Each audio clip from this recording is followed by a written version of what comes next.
Adapun anggota dari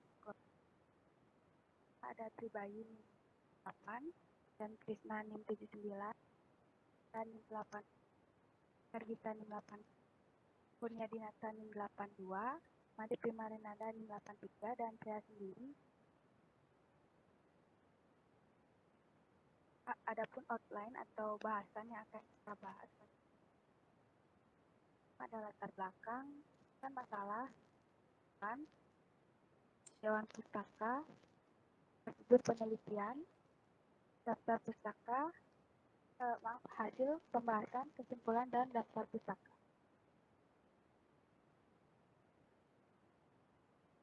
Kemudian yang pertama, materi pertama, kita akan bahas tentang latar belakang.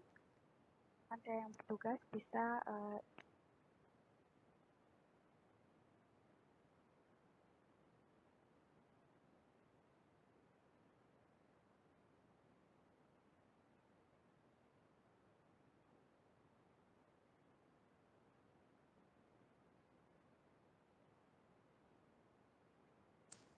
Baik, selanjutnya ada latar belakang dari laporan ini. Obat dalam farmasi merupakan suatu pembahasan yang umum. Obat merupakan suatu bahan atau campuran bahan yang dimaksudkan untuk digunakan dalam menentukan diagnosis, mencegah, mengurangi, menghilangkan, ataupun menyembuhkan penyakit dan atau gejala penyakit. Luka atau kelainan badannya atau rohaniah pada manusia. Dikutip dari Anif 1991. Salah satu syarat dari obat agar dapat dikatakan memiliki kualitas yang baik yaitu obat harus memiliki kelarutan yang baik di dalam tubuh. Kelarutan merupakan keadaan suatu senyawa baik padat, cair, ataupun gas yang terlarut dalam padatan, cairan, atau gas yang akan membentuk kelarutan homogen. Kelarutan suatu zat dinyatakan sebagai konsentrasi zat terlarut di dalam larutan jenuhnya pada suhu dan tekanan tertentu. Pada bidang farmasi, kelarutan memiliki peranan yang sangat penting dalam menentukan bentuk sediaan serta untuk menentukan konsentrasi yang dicapai pada sirkulasi sistemik untuk menghasilkan suatu respon farmakologi. Selain itu, data kelarutan suatu zat dalam air sangat penting untuk diketahui dalam pembuatan sediaan farmasi. Hal ini dikarenakan nantinya di dalam saluran cerna obat harus dapat melarut dalam cairan saluran cerna yang komponen utamanya adalah air agar dapat diabsorpsi. Pada umumnya, obat baru dapat diabsorpsi dari saluran cerna dalam keadaan terlarut kecuali jika transport obat melalui mekanisme pinositosis. Oleh karena itu, salah satu cara untuk meningkatkan ketersediaan hayati suatu sediaan adalah dengan menaikkan kelarutan zat aktifnya di dalam air. Faktor-faktor yang dapat mempengaruhi kelarutan zat adalah suhu, pH, jenis pelarut, bentuk dan ukuran partikel, konstanta dielektrik, bahan pelarut, dan penambahan surfaktan. Umumnya obat yang bersifat asam lemah atau basa lemah memiliki kelarutan terhadap air yang buruk. Next.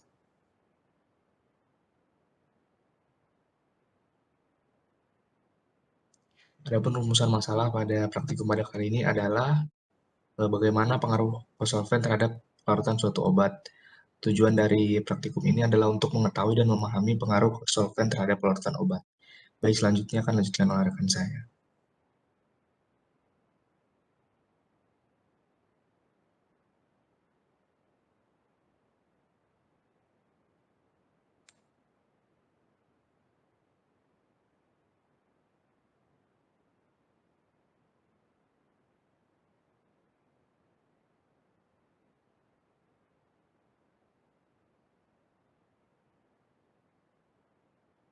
Izin melanjutkan untuk tinjauan pustaka.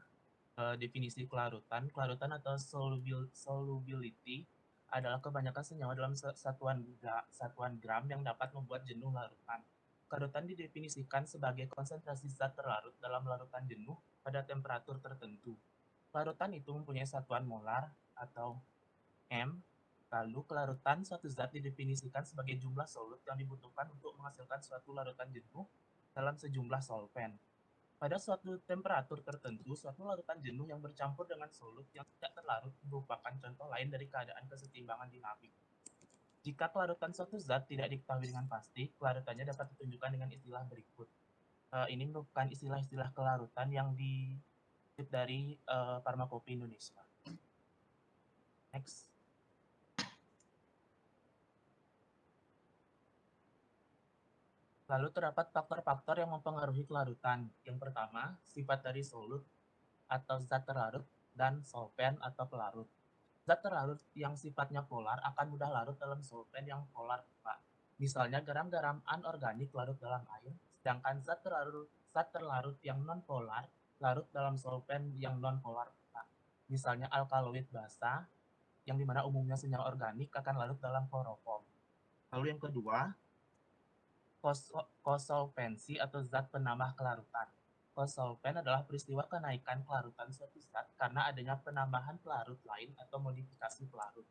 Misalnya luminal tidak larut dalam air, tapi larut dalam campuran air dan gliserin atau solutium. Lalu yang ketiga, kelarutan. Merupakan zat yang mudah larut memerlukan sedikit pelarut, sedangkan zat yang sukar larut memerlukan banyak pelarut. Larutan zat anorganik yang digunakan dalam farmasi umumnya adalah yang pertama, dapat larut dalam air. Semua garam klorida larut kecuali AgCl, PbCl2, Ag2Cl2, dan semua garam nitrat larut kecuali nitrat bis. Semua garam sulfat larut juga kecuali BaSO4, PbSO4, dan CaSO4. Lalu yang kedua, tidak larut dalam air. Semua garam karbonat tidak larut kecuali K2CO3, Na2CO3, dan semua oksida dan hidroksida tidak larut kecuali KOH, NaOH, BaO, BaOH 2 kali, dan semua garam fosfat tidak larut kecuali K3PO4 dan Na3PO3. Next. Lalu selanjutnya, faktor-faktor yang mempengaruhi kelarutan adalah temperatur. Zat pada umumnya bertambah larut bila suhunya dinaikkan. Zat padat tersebut dikatakan bersifat endotherm karena pada proses kelarutannya membutuhkan panas. Contoh, zat terlarut ditambah pelarut ditambah panas akan menjadi larutan. Beberapa zat yang lain justru kenaikan temperatur menyebabkan tidak larut. Zat terlarut dikatakan bersifat exotherm karena pada proses kelarutannya menghasilkan panas. Contoh, zat terlarut ditambah pelarut akan menghasilkan larutan ditambah panas. Misalnya zat KOH dan K2SO4. Berdasarkan pengaruh ini, maka beberapa sediaan farmasi tidak boleh dipanaskan, misalnya zat-zat yang atsiri, contohnya etanol dan minyak atsiri. Lalu faktor yang kelima ada salting out. Salting out adalah peristiwa adanya zat terlarut tertentu yang mempunyai kelarutan lebih besar dibanding zat utama. Akan menyebabkan penurunan kelarutan zat utama dan atau terbentuknya endapan karena ada reaksi kimia. Contohnya, kelarutan minyak atsiri dalam air akan turun bila ke dalam air tersebut ditambahkan larutan NaCl jenuh. Next. Untuk faktor-faktor selanjutnya akan dilanjutkan oleh teman saya. Terima kasih.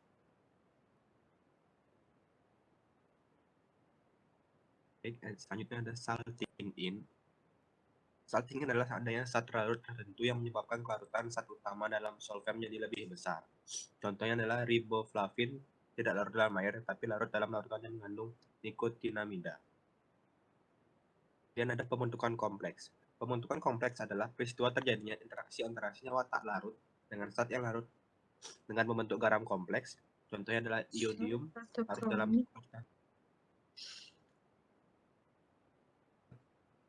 larutan Ki atau NaI jenuh.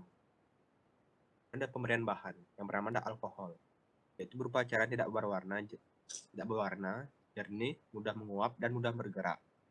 Memiliki bau yang khas, rasa panas, mudah terbakar dengan memberikan nyala biru yang tidak berasap. Alkohol sangat mudah larut dalam air, dalam kloroform P dan dalam ether P.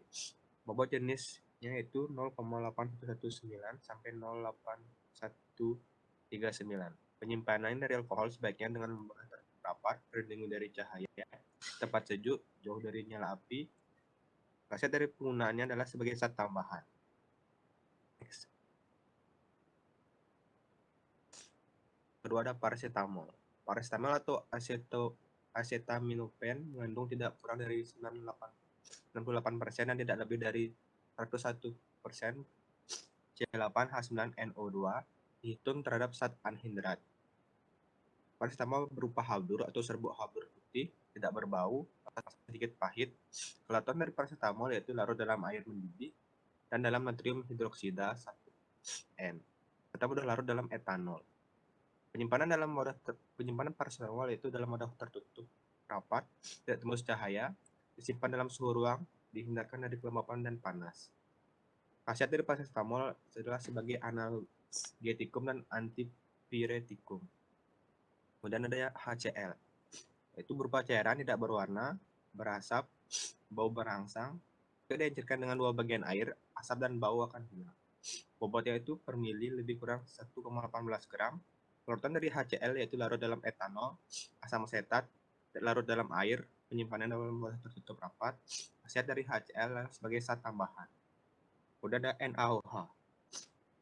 Itu bentuk batang butiran massa halblur atau kuping keras, rapuh, dan menunjukkan susunan halblur putih. Sudah meleleh, basah, sangat alkalis, dan klorofil. Larutan dari natrium hidroksida itu sangat mudah larut dalam air dan dalam etanol. Penyimpanan natrium hidroksida dalam wadah tertutup baik penggunaan sebagai zat tambahan. Next. Dan ada surfaktan. Itu berupa cairan kental seperti minyak, jernih, kuning, bau asam, lemak, khas. Larutan dari polisorbat 80 yaitu sudah larut dalam air, dalam etanol 10%, dan dalam etil asetat B, dan dalam metanol B, larut dalam parafin cair, dan dalam minyak biji kapas. Bobot per mili lebih kurang 1,08 gram, dan kekentalannya lebih kurang 600 P. Penyimpanan dalam wadah tertutup baik, khasiat dan penggunaannya sebagai zat tambahan. Next.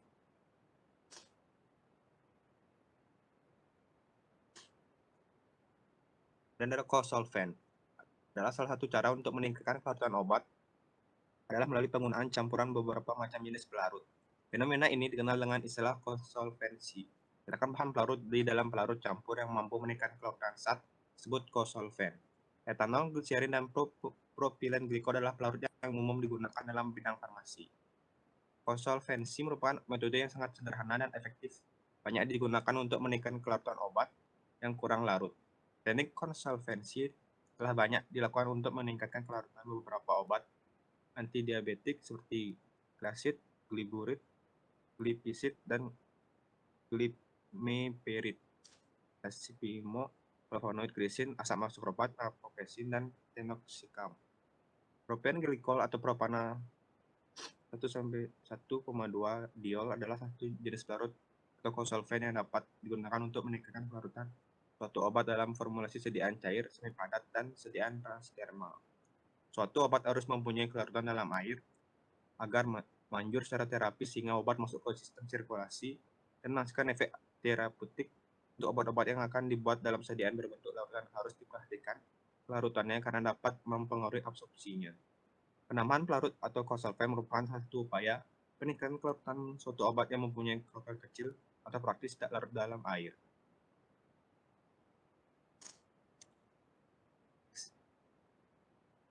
Kosolven seperti etanol, propilen glikol, dan polyethylene glikol dan glikofural telah rutin digunakan sebagai zat untuk meningkatkan kelarutan obat dalam larutan pembawa berair.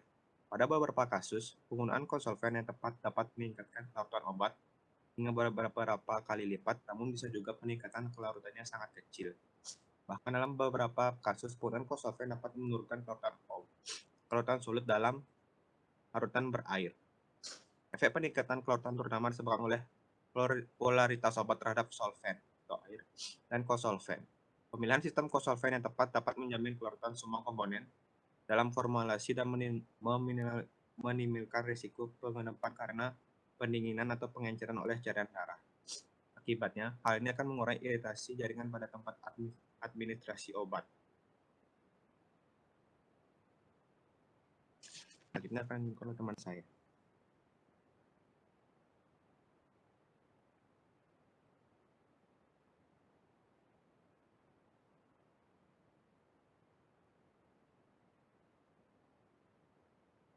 Baik, selanjutnya saya akan membacakan tentang prosedur penelitian. Yang pertama adalah alat dan bahan. Alatnya terdiri dari neraca, Erlenmeyer, labu ukur, filter holder, fluid injection. Dan sedangkan untuk bahannya ada paracetamol, aquades, kosolven yaitu 10%, 25%, dan 50%. Next. Pada prosedur kerja, yang pertama disiapkan alat dan bahan Lalu dimasukkan kosolven pada konsentrasi 10, 25, dan 50% ke dalam Erlenmeyer. Selanjutnya, tempatkan Erlenmeyer yang telah terisi dengan kosolven dalam water bath shaker dengan suhu yang digunakan yaitu 30 derajat. Selanjutnya, timbang paracetamol masing-masing 2 gram sebanyak 3 kali untuk dimasukkan ke dalam kosolven propilen glikol 10, 25, dan 50%. Langkah selanjutnya adalah masukkan paracetamol ke dalam Erlenmeyer yang terdapat pada water bath shaker dan tandai untuk masing-masing kosolven. Lalu gojok water bath selama 30 menit. Selanjutnya, angkat Erlenmeyer dari water bath dan diamkan selama 10 menit. Dan terakhir, ambil sampel bagian atas menggunakan squid injeksi dari Erlenmeyer lalu pindahkan ke tabung reaksi. Selanjutnya, dipasang filter. Biasanya filter yang digunakan berupa membran selulosa seperti kertas Whatman pada filter holder. Filter dipasang dengan cara dipotong dengan diameternya mendekati holder yang digunakan untuk mengambil sampel dari dalam tabung reaksi, dan kemudian filter dipasangkan ke holder. Lalu selanjutnya, dipasangkan filter holder pada squid injeksi yang telah berisi 1 ml sampel dan dimasukkan sampel ke dalam tabung reaksi dan tandai tabung reaksi. Dan tandanya itu terdiri dari tabung 1, propilen glikol 10%, tabung 2 untuk propilen glikol 25%, dan tabung 3 untuk propilen glikol 50%.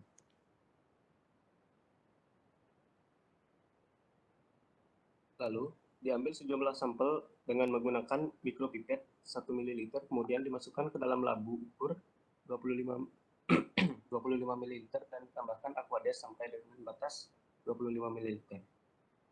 Lalu ditetapkan kadar paracetamol yang terlarut. Tetapkan kadar paracetamol yang terlarut menggunakan spektrofotometer UV visible. Baik, untuk data dan hasil dilanjutkan oleh teman saya.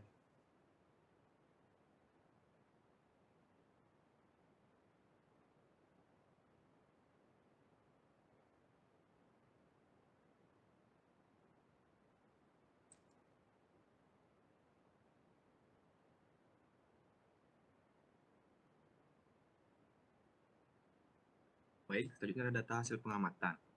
Pertama adalah sampel S1, replikasi S1, kadar paracetamol terlarutnya itu 26,11, replikasi 2 sama yaitu 26,11, replikasi ketiga itu 26,78. Sampel yang kedua, replikasi pertama adalah 39,05, replikasi yang kedua adalah 39,09, dan replikasi yang ketiga adalah 39,90. Dan ada sampel ketiga, replikasi pertama yaitu 59,95, replikasi kedua 59,67, replikasi ketiga adalah 60. Sampel 1 dalam propilen glikol 10%, sampel 2 dalam propilen glikol 25%, dan sampel 3 dalam propilen glikol 50%. Perhitungan 1, sampel propilen glikol 10%. Rata-rata yaitu replikasi 1 ditambah replikasi 2 ditambah replikasi 3 dibagi 3, dapatkan hasil 26,33 mg per ml. Standar deviasi dapatkan adalah 0,3868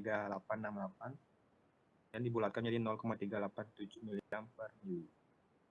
Dan rata-rata dari standar deviasinya itu didapatkan 25,946.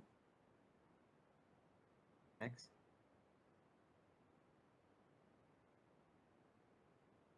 Dan ada sampel yang kedua adalah glikol 25%. Rata-ratanya didapatkan 39,35 mg per ml. Dan standar deviasinya dapatkan 0,4769 dibulatkan jadi 0,480 mg per ml. Dan rata-rata dari standar deviasinya 38,715 ke 39,985 mg per ml.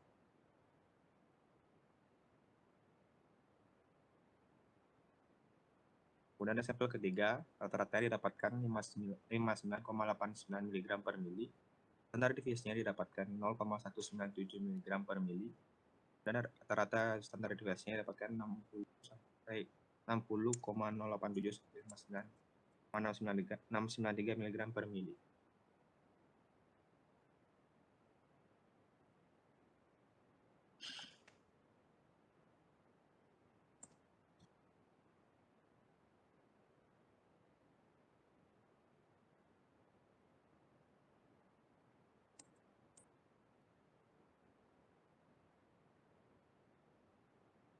Baik, saya akan melanjutkan untuk pembahasannya. Paracetamol merupakan obat yang agak sukar larut dalam air. Absorpsi obat yang agak sukar larut dalam air dipengaruhi oleh laju pelarutan. Karena pelarutan paracetamol dalam air yang relatif kecil, sehingga perlu ditambahkan zat lain yang dapat memperbesar pelarutan dan juga untuk meningkatkan stabilitasnya.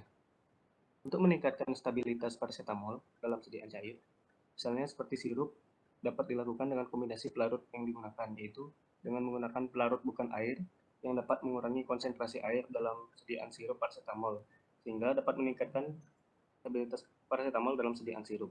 Dalam hal ini, digunakan kosolven berupa propilen glikol yang dapat memperbesar pelarutan sekaligus dapat meningkatkan stabilitas paracetamol.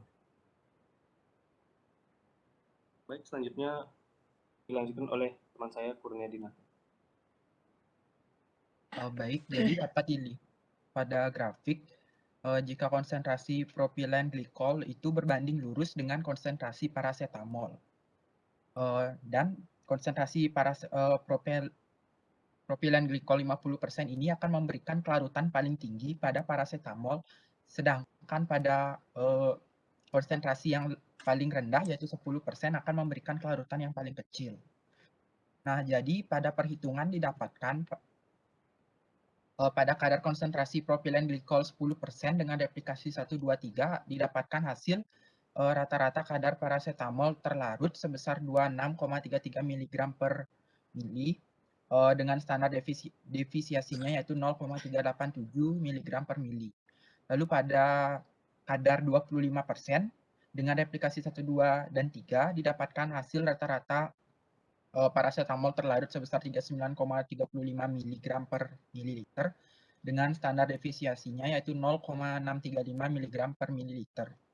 Lalu pada kadar konsentrasi propilen glikol 50% didapatkan hasil kadar paracetamol terlarutnya 59,89 dengan standar defisiasinya 0,197 mg per mililiter.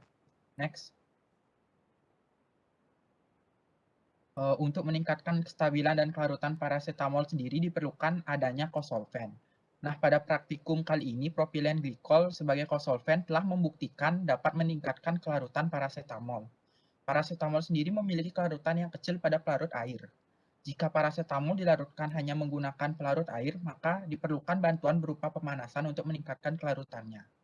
Dengan penggunaan propilen glikol sebagai kosolven dapat meningkatkan kelarutan dari paracetamol dengan tingkat toksisitas yang rendah sehingga aman digunakan untuk pelarut obat. Lalu prinsip dari kelarutan paracetamol sendiri adalah pada praktikum ini yaitu semakin tinggi konsentrasi propilen glikolnya, maka semakin tinggi pula kelarutan paracetamol yang didapatkan, atau dapat dikatakan jika kelarutan paracetamol dengan konsentrasi propilen glikol ini berbanding lurus. Nah, dari uraian di atas dapat dinyatakan jika besar kecilnya konsentrasi kosolven sendiri akan sangat mempengaruhi suatu kelarutan obat, khususnya pada praktikum ini yaitu paracetamol.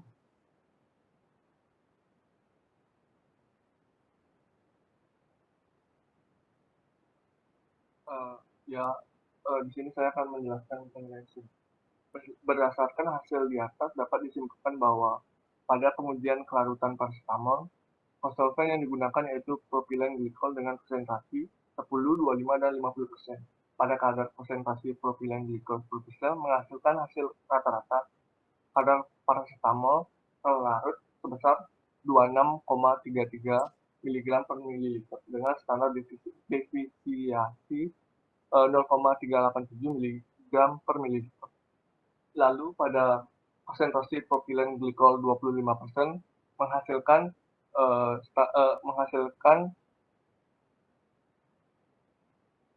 rata-rata konsentrasi sebesar 39,35 mg per mililiter dengan standar defisiasi yang harusnya 0,480, tetapi kelompok kami salah untuk menuliskan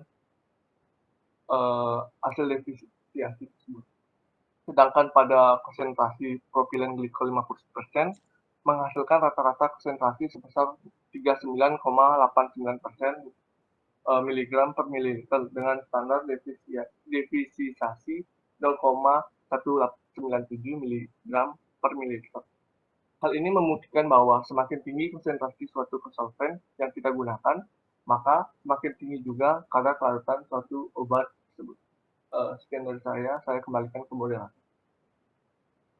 Oke, untuk mempersingkat waktu, Kadek Sinta Dewi hadir? Hadir, Bu. Oke, coba kelompok 11 perlihatkan tujuan praktikum hari ini. Slide-nya.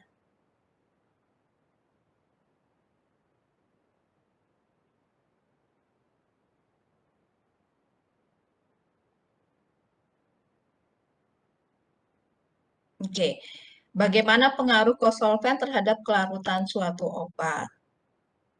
Kadek Sinta Dewi, menurut Anda di tinjauan pustaka udah mengcover nggak tujuan praktikum ini dari kelompok 11? Mohon maaf, Bu, berarti ini untuk tinjauan pustaka dari kelompok ini, Bu? Berikan pendapat Anda mengenai tugas yang diberikan. Kan presentasi nih mereka. Sekarang apakah tinjauan pustaka yang dipresentasikan tadi sudah mencakup dari tujuan praktikumnya?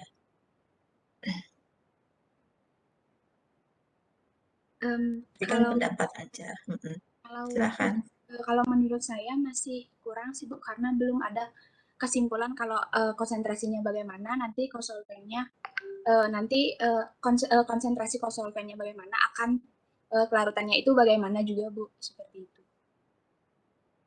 Coba lihat kesimpulannya, kelompok 11.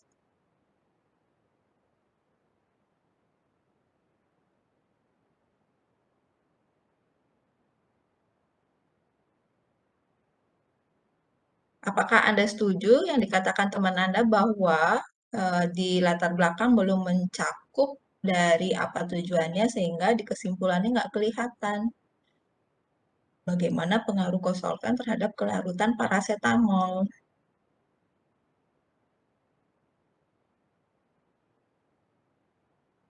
Apakah Anda setuju kelompok 11 dari sanggahan teman Anda?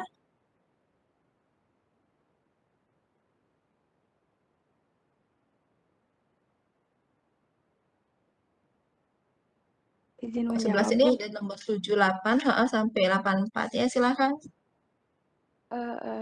Dari kelompok kami setuju, Bu, bahwa di kesimpulan kami kurang mengcover dari rumusan masalah.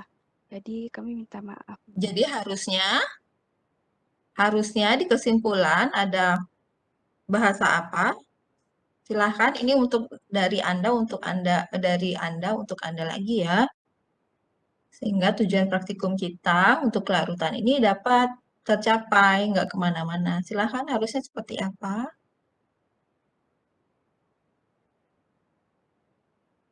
Ayo langsung ditulis di situ.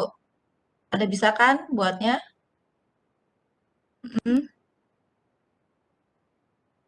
Silahkan. 52, Putu Rika Novianti, harusnya kesimpulannya seperti apa? Untuk mengetahui pengaruh kosolven terhadap kelarutan. Kan gitu. Jadi, sekarang jawabannya, penggunaan kosolven propilen glikol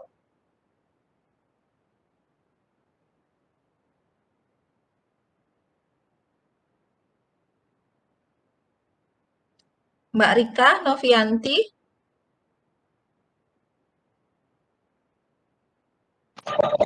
Hadir, Bu, mohon maaf tadi kendala mic-nya. Ya, silahkan. Harusnya gimana? Kan tadi baca tuh, tujuannya adalah untuk mengetahui pengaruh kosolven terhadap kelarutan suatu obat. Nah, sekarang di kesimpulannya, bagaimana pengaruhnya? Kan dijawab.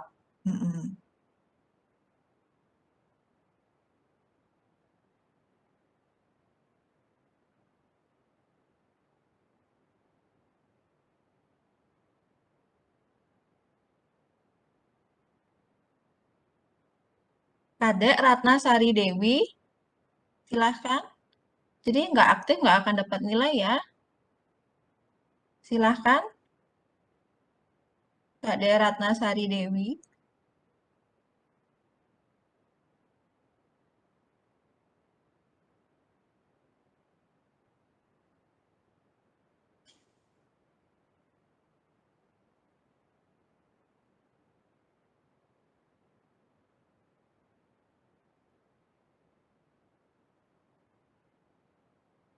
Rizky?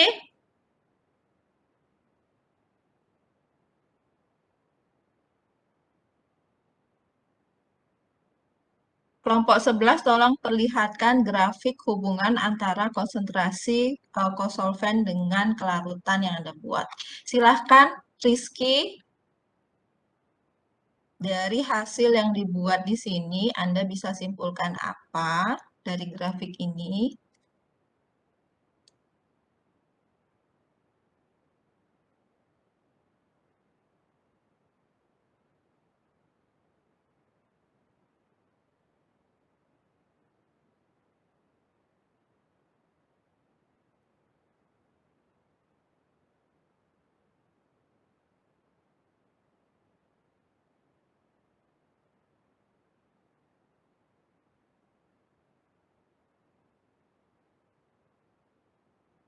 Silahkan bagi yang ingin mendapatkan nilai.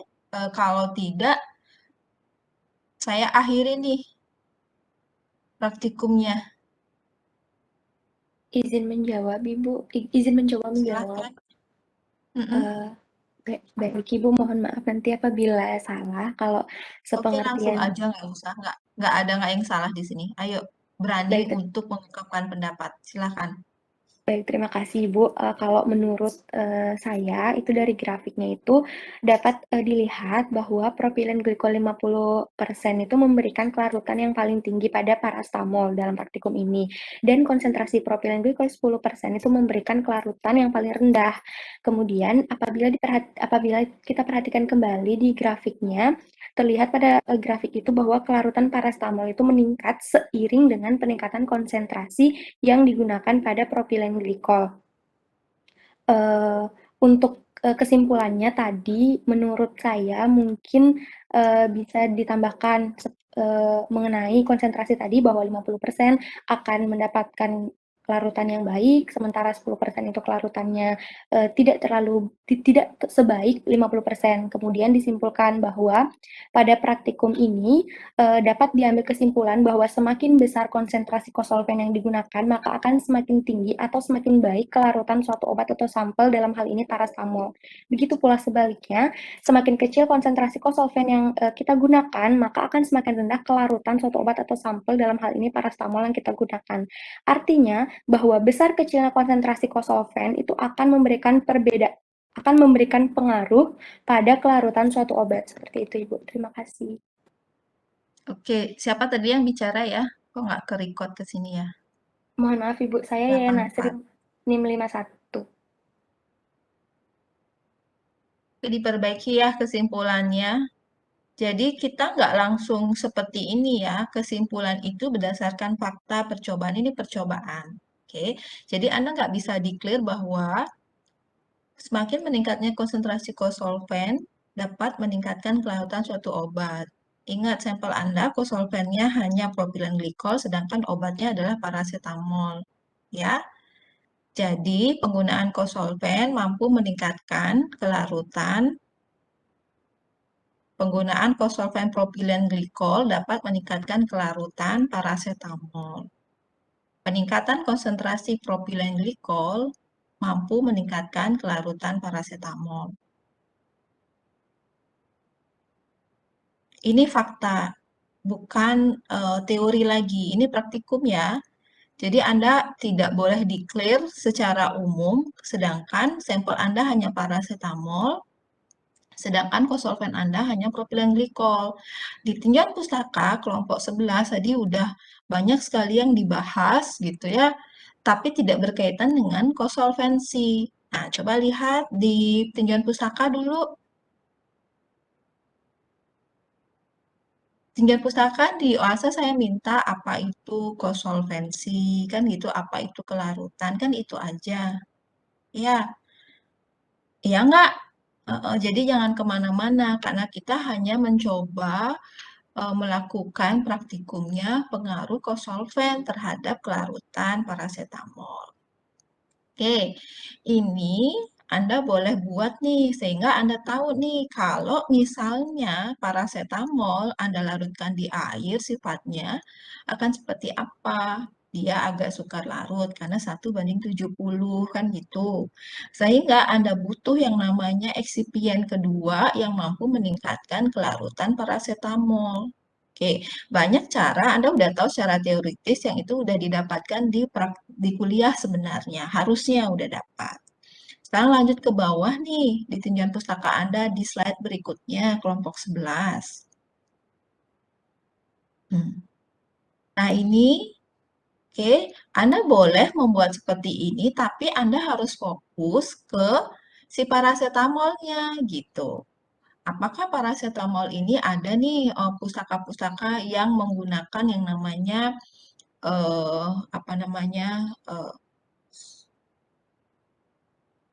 nah kayak gini nih. Kan Anda nih teori nih, masih ke teori, tidak larut dalam air, contohnya adalah bahan-bahan ini, tapi tidak ada yang mendeklar paracetamol gitu. Terus, jadi fokuskan ke sampel Anda. Lanjut. Lanjut.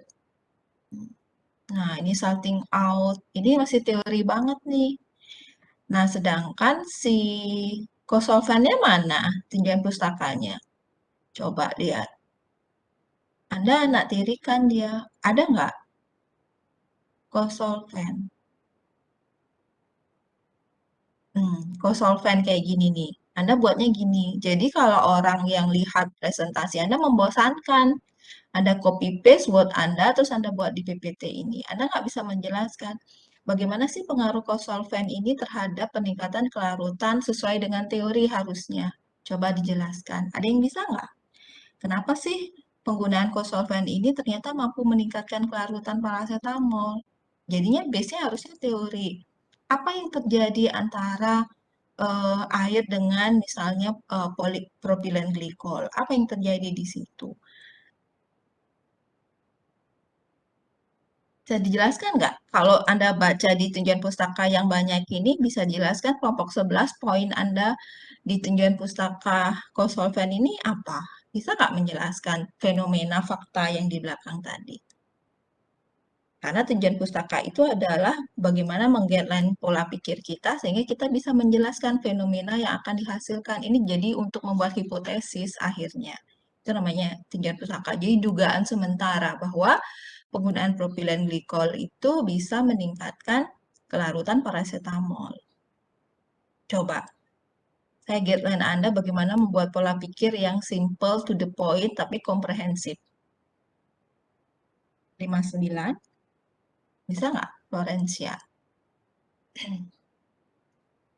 Apa yang terjadi dengan kosolven sehingga dia bisa meningkatkan kelarutan paracetamol?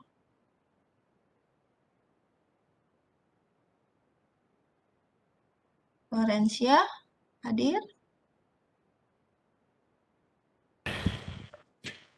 Ya Bu, jadi dia itu mengubah polaritas dari obatnya Bu. Oke, mempengaruhi polaritas. Oke, kenapa? Kenapa sih? Apakah polaritasnya ditingkatkan atau diturunkan dengan adanya kosolvensi ini? Tadi kan teman Anda bilang latar belakang ada yang like di soft like. Kalau yang non-polar akan larut dalam non-polar. Kalau yang polar akan larut dalam polar. Kan itu harusnya dipakai dasar Anda bisa membahas tuh. Itu benar mempengaruhi polaritas. Apakah polaritasnya meningkat atau menurun dengan adanya kosolven?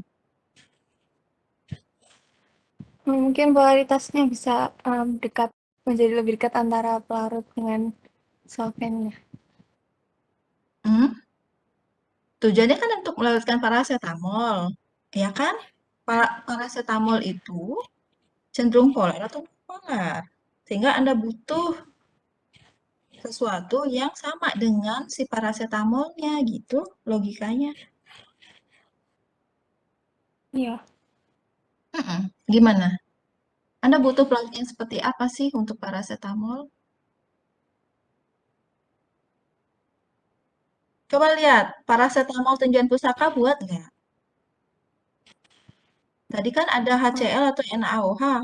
Anda pakai itu nggak di percobaan? Enggak kan? Enggak, Bu. Karena muncul itu. Coba ada paracetamol ada nggak? Ada. Nah, udah. Coba dijelaskan dari pemberian bahannya itu. Paracetamol itu suka larut dalam air. Nah, terus, sekarang air itu adalah senyawa yang larut yang bersifat polar. Berarti kan dia nggak larut. Berarti kan logikanya dia nggak polar si paracetamol ini. Karena nggak larut dalam air kan? Ya. Iya nggak? Iya, Bu. Dia larut di dalam, coba dibaca lanjut lagi. Dia larut dalam paracetamol 1 gram larut dalam 20 ml air mendidih, dalam 70 ml alkohol, dalam 13 ml aseton, dalam 50 ml kloroform, 40 ml gliserin, dan 9 ml propilen glikol. Oke, jadi cenderungnya harusnya Anda buat sistem itu seperti apa sekarang? Kalau dia larut dalam etanol, dia larut dalam kloroform, dia larut dalam etil asetat, dia larut dalam air panas. Nah, berarti kita bisa meng-create nih, memanipulasi dia. Jadi kita harus membuat sistem pelarut yang polaritasnya lebih rendah atau lebih tinggi daripada air. Glikol bisa larut dalam air sama bisa melarutkan paracetamol juga, Bu. Iya, enggak. Berarti kita buat sistem yang harusnya bisa polaritasnya lebih besar dari air atau yang lebih kecil daripada air. Lebih kecil daripada air. Nah, oleh sebab itu kita pakai propilen glikol. Propilen glikol konstanta dielektriknya berapa? Salah satu parameter untuk tahu polaritas adalah konstanta dielektrik. Berapa konstanta dielektrik propilen glikol? Ada yang tahu? Jadi gitu caranya berpikir. Ya, HCl ini kayak kita perlukan. Jangan dibuat di tinjauan pustaka gitu. NaOH nggak ada. Karena kita pakai penetapan kadarnya pakai spektrofotometer UV, kan? Ya. Ya. Coba cara kerja Anda itu nggak konsisten dengan tinjauan pustaka. Jadi bagaimana pola pikir kita agar nanti mengkerucut hasilnya dari tabel yang diberikan gitu. Jadi kok kemana-mana tinjauan pustaka juga diperbanyak nih kosolven tadi sama sekali nggak ada kena nih. Kenapa sih kosolven itu bisa meningkatkan kelarutan? Jadi mainnya ke polaritas, oke? Kita mainkan polaritasnya dari pemberian yang ada buat di sini. Acetaminophen atau paracetamol itu nggak larut dalam air. Dia cenderung larut pada pelarut-pelarut yang semipolar atau jadi polaritasnya lebih kecil daripada air. Ya, ada kloroform, ada etil asetat, ada etanol, ada aseton, di situ ada gliserin gitu. Nah, logikanya berarti kita harus membuat sistem yang bisa menurunkan polaritas larutan. Salah satunya menggunakan kosolvensi ini. Kosolvensi yang dipilih, kosolven adalah propilen glikol. Nah, declare bahwa semakin tinggi konsentrasi propilen glikol yang digunakan, logikanya polaritasnya akan semakin rendah atau turun. Oke, jadi air itu digantikan dengan sebagian dari propilen glikol gitu loh. Itu namanya kosolvensi. Ya, lanjut sekarang ke cara kerja. Oke, saya ingin tahu ada yang ingin bertanya atau yang sudah paham bagaimana menetapkan kadar paracetamol dengan menggunakan, coba bawahnya prosedur kerjanya setelah ini. Oke, bisa Anda jelaskan bagaimana kita akan melakukan penempatan kadar menggunakan spektrofotometer UV visible untuk paracetamol? Izin Biar menjawab, enggak, Bu. ya silakan. Jadi, mohon maaf kalau salah, Bu. Jadi, Siapa nih ya? Oh, 84 ya. Oke, silakan. jadi setelah kita mengambil sejumlah sampel dengan menggunakan mikropipet 1 mili, kemudian dimasukkan ke labu ukur dan ditambahkan Aquades, kita melakukan proses penetapan kadar paracetamol terlarut dengan menggunakan spektrofotometer UV visible. Dengan cara mengamati absorbansinya. Di mana nanti si absorbansinya ini akan dimasukkan ke dalam kurva baku standar yang sudah dibuat terlebih dahulu. Sehingga nantinya kita bisa kadar dari paracetamolnya. Seperti itu, Bu. Terima kasih. Yang skema di atas atau tahap di atas itu kita istilahnya dalam farmasi itu kita ngapain tuh? Diambil sejumlah sampel menggunakan mikropipet, kemudian dimasukkan ke labu ukur sampai batas 25 mili. Itu istilahnya kita ngapain? Kalau tidak salah pengenceran, Bu. Oke, pengenceran. Boleh kita pakai beker gelas atau gelas ukur? Bukan labu ukur? Boleh? Anda udah praktikum analisis ya? Praktikum nggak? Boleh nggak? Boleh nggak? Kalau gelas ukur ada skalanya tuh 25. Kalau beker gelas juga ada tuh yang skala 25. Ada yang 50 ml. Boleh nggak? 88? Boleh nggak?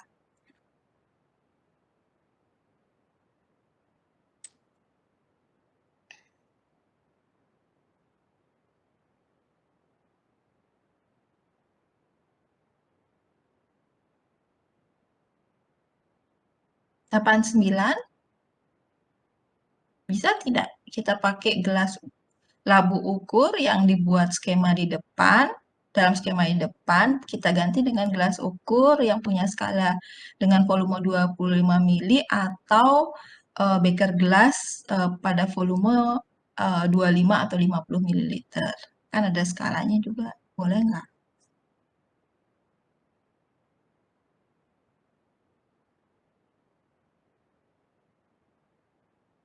Izin menjawab, Bu. Ya, silahkan. Jawab, Bu. Yang cowok tadi siapa? Oh, saya, Bu. Kalau setahu saya sih, Bu, kayaknya sih menurut saya ini kayaknya sih bisa, tapi alangkah baiknya kita karena mengurangi resiko tumpah kayak gitu, mengurangi resiko. Siapa ya ini? Nyoman Gargita ya? Iya, Bu. Bukan. Ya. Bisa. Bisa, Bu. Yang tadi? Yang satu lagi yang ingin menjawab, silakan. Izin menjawab, Bu. Menurut saya tidak bisa. Oke. Menurut saya tidak bisa karena biasanya yang dipakai pengenceran itu labu. Kalau misalnya beker gelas itu pakai pengadukan. Dah, terima kasih, Bu. Oke, jawabannya itu ya. Beker gelas kita untuk mencampur, gelas ukur untuk mengambil cairan, sedangkan kalau mengencerkan itu kita pakai labu ukur.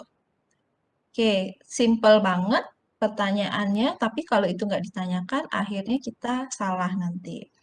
Terus, penetapan kadar paracetamol pakai spektro UV, kita bisa langsung amati absorbansinya atau harus ngapain dulu nih tadi. Bisa buat kurva baku, caranya gimana caranya buat kurva baku? Nanti absorbansinya sampel itu nanti kita masukkan ke dalam persamaan kurva baku. Bisa nggak caranya buat kurva baku? 98. Bisa nggak?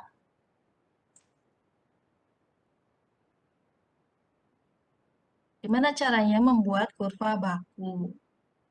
Kurva yang nanti kita gunakan persamaannya untuk menetapkan kadar sampel kita. Bisa?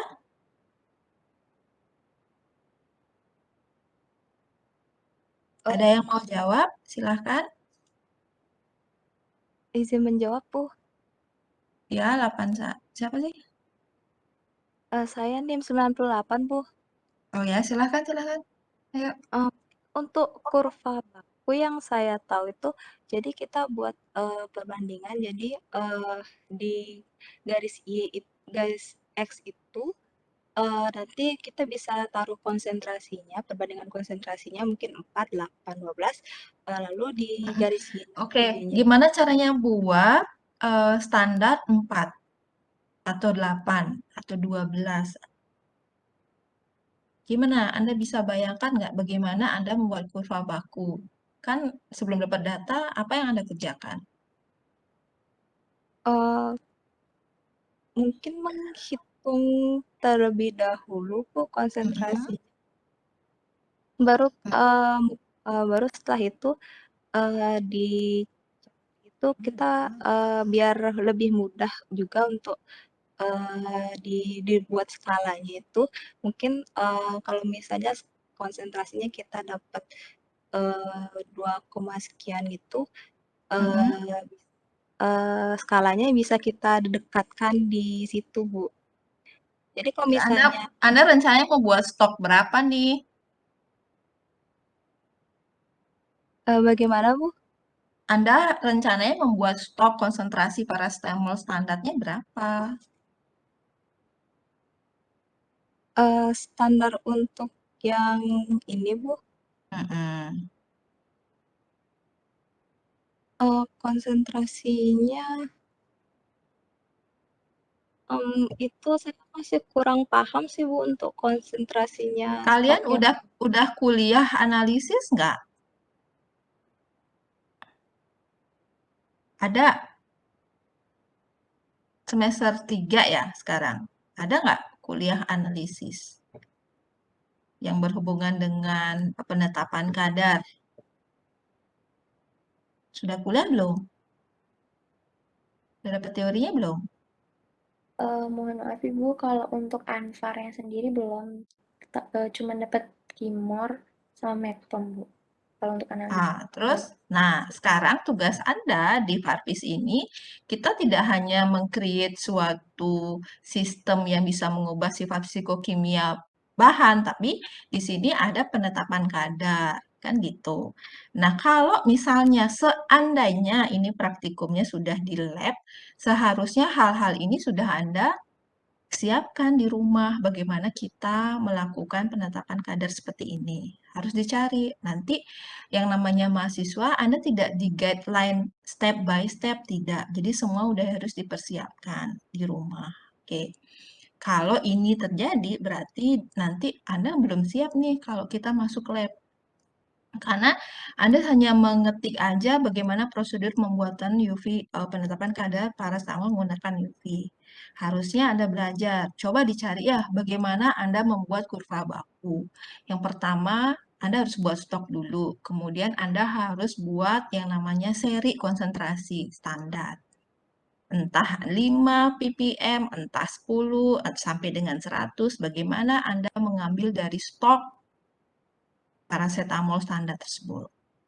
Oke, baru Anda lihat absorbansinya. Sebelum melihat absorbansi, ada langkah yang harus Anda lakukan. Yang pertama, Anda harus menetapkan yang namanya lambda maksimal, di mana pada panjang gelombang inilah kita bisa melihat absorbansi maksimal dari paracetamol. Kalau Anda studi pustaka, kita menggunakan namanya spektrofotometer UV pada panjang gelombang 200 sampai dengan 400. Itu Anda harus scan nih. Di antara 200 sampai dengan 400 itu mana nih yang panjang gelombangnya menghasilkan absorbansi paling maksimal. Disitulah Anda harus mengukur nanti.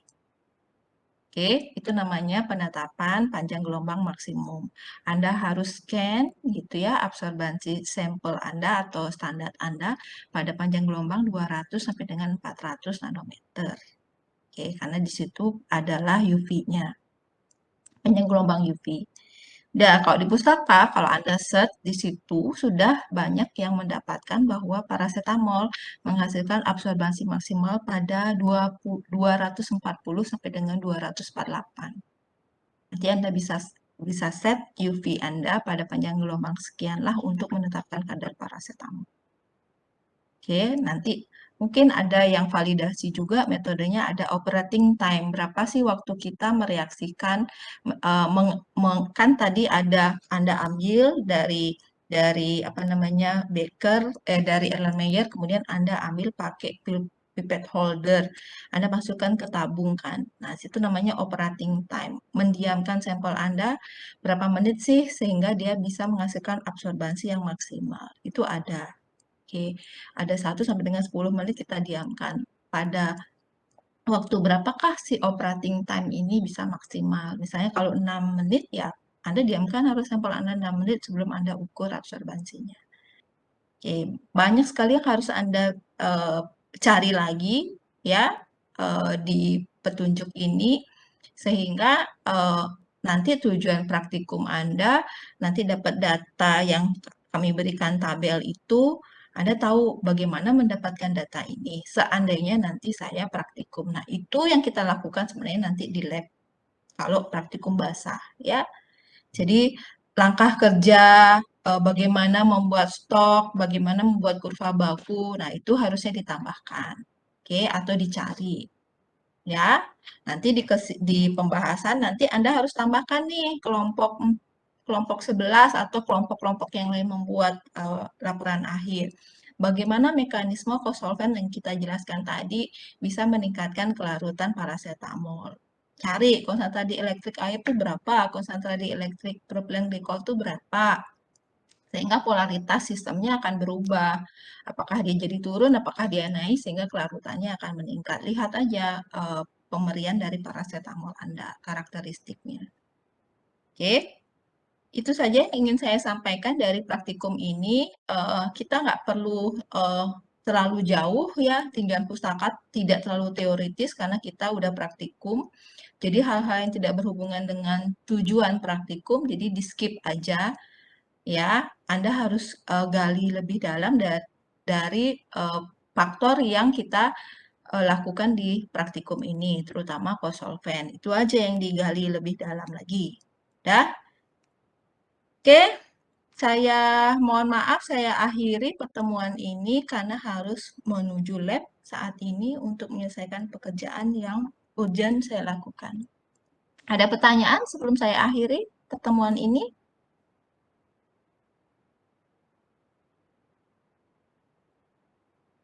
Oke, di laporan akhir diperbaiki ya masukan-masukan yang telah kita diskusikan hari ini. Jadi hal-hal yang tidak berhubungan tolong dihapus, yang berhubungan tolong ditambahkan. Itu sih. Ya, terima kasih. Sampai jumpa di 2 minggu lagi ya pertemuan praktikum farmasi fisik kembali. Seperti ini dah yang inginnya saya harapkan. Apapun tujuannya itu yang Anda masukkan. Gitu. Jadi jangan ada di luar praktikum, jangan ada teori lagi di praktikum. Oke? Terima kasih. Selamat pagi menjelang siang. Salam sehat buat kita semua. Selamat pagi Bu, terima kasih. Baik Bu, terima kasih. Selamat pagi. Oke. Selamat pagi Bu, terima kasih.